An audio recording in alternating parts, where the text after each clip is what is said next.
Bonsoir Sandrine Josso. Bonsoir. Le procès de Joël Guerriau va donc s'ouvrir ce lundi. Ma première question, c'est comment allez-vous ? Je compte les jours, je fais face, j'ai l'air d'aller bien, mais au fond de moi, je suis épuisée et très angoissée. Vous vous êtes préparée très activement à ce procès. De quelle façon ? Du mieux possible, déjà en prenant soin du psychotrauma, en allant consulter un psy toutes les semaines, et puis aussi en faisant ce qu'il faut, parce que j'ai eu énormément de conséquences sur ma santé. J'ai eu une sciatique, une hernie discale, des problèmes dentaires. Donc c'est tout on va dire une hygiène de vie que j'ai dû aussi revoir, parce que ça crée beaucoup de déséquilibre. Ce qui montre que vous ne vivez plus de la même façon depuis le 6 octobre 2023, le jour de l'agression que vous avez dénoncée. Oui, ma vie a beaucoup changé. Déjà, il faut comprendre que c'est comme si une confiance trahie, les liens avec les autres sont différents. Il faut aussi se réapprivoiser tout un environnement assez hostile. Puis moi, je vis dans un environnement politique.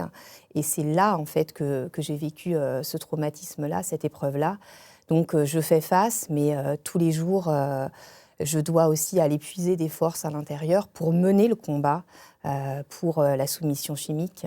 Alors, on va en parler dans un instant, mais aussi, est-ce que vous avez peur de vous reconfronter à Joël Guerriau ? Vous l'avez revu 2 fois lors de l'instruction. Oui, lors des confrontations. Les confrontations sont des épreuves pour les victimes. Et là, ça va être encore une autre épreuve. Je me prépare avec mon psy, avec mon avocat, mais j'avoue que ça va être un moment très difficile, je le sais, et je m'y prépare. Vous dites que vous vous sentez une grande responsabilité par rapport aux autres victimes de la soumission chimique. Vous savez en effet que votre procès va être médiatisé, que ce sujet de la soumission chimique va l'être également, un sujet que vous avez pris à bras-le-corps à travers la mission parlementaire que vous avez menée, le rapport que vous avez remis en mai 2025, c'était il y a presque un an. On a l'impression que depuis, il n'y a pas grand-chose qui a avancé sur le sujet. Vous avez raison, que c'est difficile de faire avancer les choses, de faire bouger les lignes. Ça me demande une énergie colossale. Je le fais dans tous les moments où je peux le faire, dans les ministères, dans toutes les personnes que je rencontre, les professionnels. Ça bouge un peu, par exemple, dans les gendarmeries, ça bouge à l'École nationale de la magistrature, mais par exemple, ne serait-ce que pour la grande campagne de sensibilisation, ça traîne. Et ça, c'est pas normal, parce qu'on a eu quand même beaucoup de sujets sur les violences sexuelles et la soumission chimique, le procès Pellico, le procès Le Squarnec, aussi tous les sujets en lien avec les violences en général, avec Betaram. Et ça bouge pas. Il faudrait une grande politique d'État.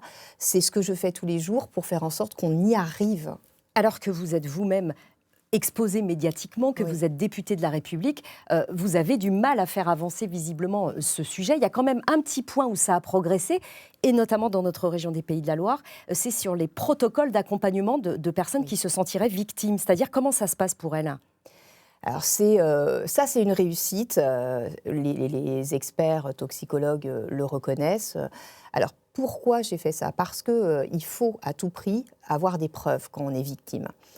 Aujourd'hui, ce qui se passait partout, c'est qu'il fallait d'abord porter plainte pour obtenir des prélèvements de sang, d'urine et de cheveux. Alors qu'on sait qu'il y a vraiment c'est une course contre la montre pour obtenir les preuves. Absolument. Et le but, c'est aujourd'hui de faire en sorte que dans 3 régions de France, donc les Pays de la Loire, l'Île-de-France, les Hauts-de-France et bientôt la Guadeloupe, on puisse, grâce à un protocole de coordination, faire en sorte qu'on ait des prélèvements de sang, d'urine et de cheveux, et avec ces prélèvements, aller porter plainte, justement pour avoir des preuves, parce qu'il faut prélever le plus rapidement possible dans les heures qui suivent. Et c'est les preuves qui manquent. Et c'est les preuves qui manquent, et c'est ce qui vous a permis, à vous, de porter plainte contre Joël Guerriau, dont le procès arrive donc ce lundi. Merci beaucoup, Sandrine Josso, d'avoir répondu à notre invitation.